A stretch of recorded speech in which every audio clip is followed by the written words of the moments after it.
Remembering Santos Rodriguez. On July 24th of 1973, 12-year-old Santos Rodriguez and his 13-year-old brother David were pulled from their home in Dallas, Texas. They were handcuffed and they were forcefully thrown into a police car. This is the story of Santos Rodriguez. About 2:45 this morning, this FINA service station at 2301 Cedar Springs was the scene of a burglary. But the events that followed caused this to be no ordinary burglary. It resulted in the death of one young boy and a murder charge filed against a Dallas policeman. Police records noted a burglary call on that Tuesday at 2:10 a.m. at a FINA gas station located on 2301 Cedar Springs in Dallas. This area of Dallas was known as Little Mexico. Now, there are conflicting reports on how and when Dallas police officers Daryl Kane and Roy Arnold arrived at the scene of the burglary. An article from the Dallas Times-Herald stated that Kane and Arnold reported to the FINA station after receiving information from the police dispatch that there was a robbery in progress, and according to witnesses, the suspects had fled by the time the police arrived. However, according to the Texas State Historical Association, Roy Arnold saw three boys fleeing from the darkened FINA station. Let's stop right here. There are conflicting stories. Or David kept saying that it was a Coke machine. However, when you just see these videos I just pointed out, it's a cigarette machine. They weren't even aware of what they were being accused of. They had no clue it was a cigarette machine. They were told it was a Coke machine. Just hours before the theft of $8 took place, it was confirmed the two brothers played ball with other children in the neighborhood, and they came home around 10 o'clock p.m. and went to bed in the Little Mexico home located at 2921 North Pearl Street. The house belonged to their adopted grandfather, who was 84-year-old Carlos Minez. Elderly Minez only spoke Spanish when the two police officers woke him up around 2:30 a.m. By the way, this was only 20 minutes after the initial call at 2:10 a.m. So the two officers demanded to have David and Santos. The grandfather not only didn't understand what was being yelled at him in English, also didn't know he could stop them from taking these preteens. David and Santos' mother, Bessie, was serving a 5-year sentence for the murder of her abusive boyfriend and had asked Minez to take care of the two boys while she served her sentence. Both Arnold and Kane, convinced it was these two particular boys, they aggressively took them, still in their pajamas and shoeless. These terrified Rodriguez brothers were handcuffed, thrown in the patrol car, and driven to the FINA gas station. And Santos Rodriguez was in the front seat of the car with Officer Roy Arnold, while David Rodriguez was in the back seat of the car with Officer Daryl Kane. The officers accused them of robbing $8 from a Coke machine at the FINA gas station early that morning. The Rodriguez brothers both denied it. It was then Officer Kane thought it was a good idea to play a game of Russian Roulette with these two frightened children. This was Officer Daryl Kane's way of forcing the confession he wanted from both David and Santos. Now, the following is from David Rodriguez as he explains what happened next in an interview with the Dallas Morning News. They were trying to force us to say that we burglarized a Coke machine out of $8. David Rodriguez said, "We had nothing to do with it that night. We were asleep in bed. He was mostly questioning my brother." The grandfather, Carlos Minez, did an interview with WFAA. A las 11 estaban dormidos.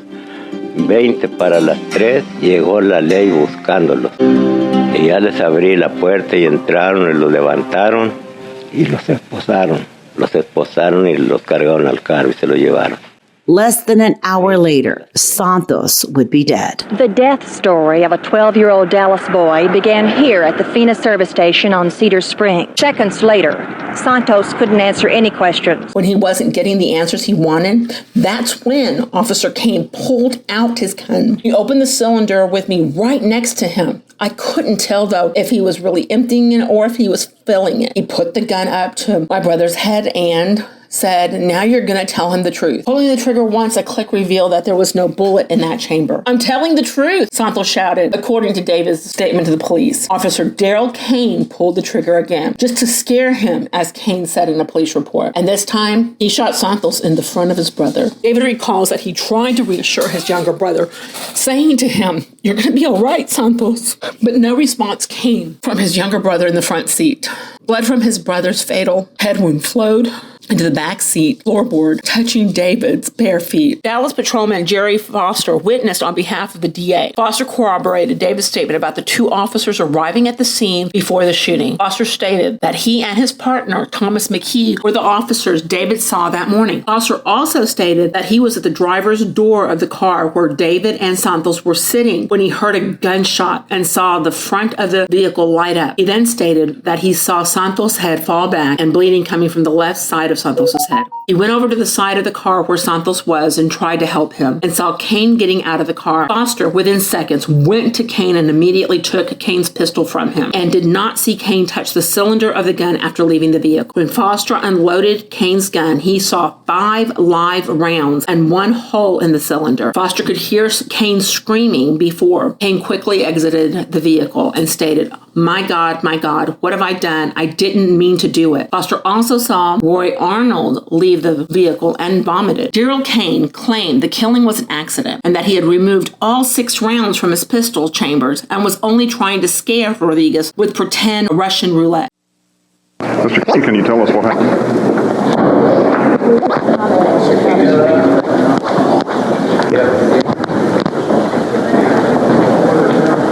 Officer Fred M. Jenkins, who investigated the scene of the burglary and took several hand and fingerprints from the machine that had been broken into. The prints were compared by 4 different officers to the prints of Santos, David, and a cousin of theirs who had also become a suspect. And nothing, not one, was found to be associated with David or Santos or their cousin at the crime scene. Daryl Kane was found guilty of murder with malice, but served only 2.5 years in prison. In 1977, his murder conviction was upheld by the U.S. Supreme Court by declining to even hear the appeal. He was released from Huntsville prison in 1979.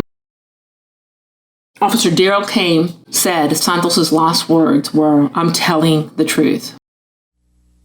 The police came. They knocked on the door and they came inside and picked me up. Me and my brother. They woke us up. And then they took us into the squad car. One squad car. They came in 2. And then they said that we ran away from the police and something like that. Did you? We didn't. We never were down there at the first station. They said it looked like me. He took it out. He was what do you call it? He took out rolling the chambers. Mm-hmm. He saw inside of it. He stopped it and looked inside of it. It had around 3 or 2 bullets in it.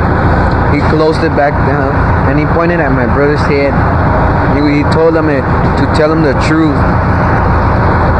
And he said that he said the truth, except that he clicked it once, he didn't fire. The second time I told him that this time it has a bullet in it. He clicked it and it fired and it blew his side of the face. The bullet went right through him, through the side of his ear from the bottom. What did you do then? I was trying to knock the gun out of his hand, except that I was cuffed up in the back. Now, as far as Officer Daryl Kane, with him saying it was an accident, he didn't mean to do that, people may have believed that if that was his first time anything like that happened. But Officer Kane had previously was involved in the controversial death of an 18-year-old Michael Moorhead. On April 20th of 1970, at around 3:10 a.m., Kane and another officer were investigating a silent burglar alarm that had been set off at the Empire Bar and Grill located at 3307 Munger Avenue. They found Moorhead and a relative burglarizing the restaurant. Moorhead and his 26-year-old relative fled the scene, but Moorhead was shot 3 times as he fled. This led to his death. In total, Kane had fired 5 shots and Kirksey had fired 8. Moorhead's grandmother produced recorded statements from witnesses claiming that Moorhead had been shot while he was on the ground and that he was begging the officers not to shoot him and for his life. No charges were ever brought against Kane or Kirksey, but they were moved to another patrol area in part due to the public pressure and the protests. The killing of Santos Rodriguez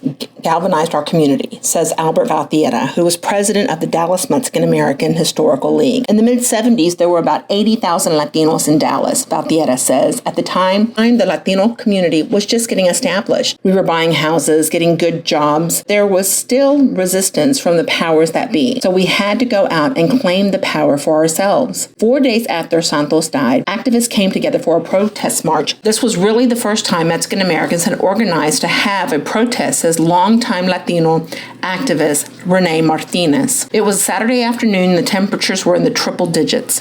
Thousands of Mexican Americans marched and shouted in Spanish, "Justice for the people." What began as a peaceful march turned violent quickly. People threw bottles, destroyed a police car, and ignited a police motorcycle. 5 officers were injured and more than 30 people were arrested. Since the murder of Santos, both the city of Dallas and the Dallas Police Department have made many steps to better serve this community. As early as 1957, Gabriel Davila Macias was the first Latino in the Dallas Police Department, according to the Dallas Morning News. This was a step in the right direction, but much more was obviously needed. In 1975, Cynthia Villarreal became the first Latina to put on the Dallas police uniform. This was 2 years after Santos was killed. Villarreal says that it took decades to improve the relationships between Latinos and the police. In the immediate wake of the killing, the Rodriguez family never received an apology from the city. On September 21st of 2013, Mayor Mike Rawlings apologized during a Conversations on Race program. Our legacy of racism. The city of Dallas, Dallas Police, the Dallas Police, and I will tell you this, I got a lot of questions about apologizing for the death of Santos Rodriguez.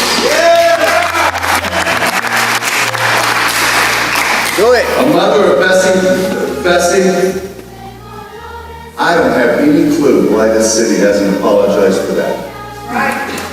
There's no excuse for that. Amen. And on behalf of the citizens of Dallas, on behalf of the Dallas City Council, on behalf of the Dallas Police Department, we wholeheartedly apologize for the death.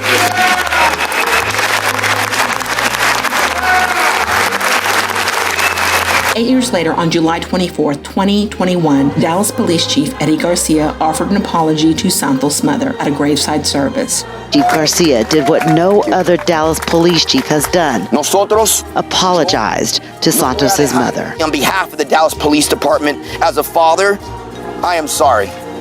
We are sorry that someone entrusted to protect you, someone who wore the same uniform that I proudly wear today, took your son and took David's brother away by way of murder. Our apology is the least that we can do. And again, I'm surprised it's taken this long. For Bessie, the apology was something she longed for. It was real special, Carlos. Everything. Thank you. On February the 12th, 2022, 49 years after his death, a statue of Santos Rodriguez sits in the place where he and his brother David would frequent, in Pike Park, Little Mexico. Santos Rodriguez should still be here with us today, wrote Dallas Mayor Eric Johnson. He would have been able to spend the day at Pike Park with his family. This new statue of Santos at the park will serve as a reminder of the horrific injustice of his death. It's pretty. That's a big honor after so many years. Remembering all that. It's been a long time. Here we go. Bessie put her fingerprint on the statue. That'll stay. Right in the palm of Santos's hand. So have my fingerprint. Yes. Hundreds gathered to see the unveiling of the statue. Attendees covered it in flowers as they wept, looking at his image. But the sculpture will only stand as an enduring and joyful symbol of Santos's life. Eric Johnson added, "Time does not heal all wounds. We must take international steps to heal, and this was an important and overdue step for our city and for Santos's family." Rodriguez family would only ask that when people of Dallas hear the name Santos Rodriguez, they think not of unwanted violence that became associated with his name in 1973. They think of the real Santos Rodriguez, a gentle, well-liked 12-year-old boy who had his life tragically taken from him.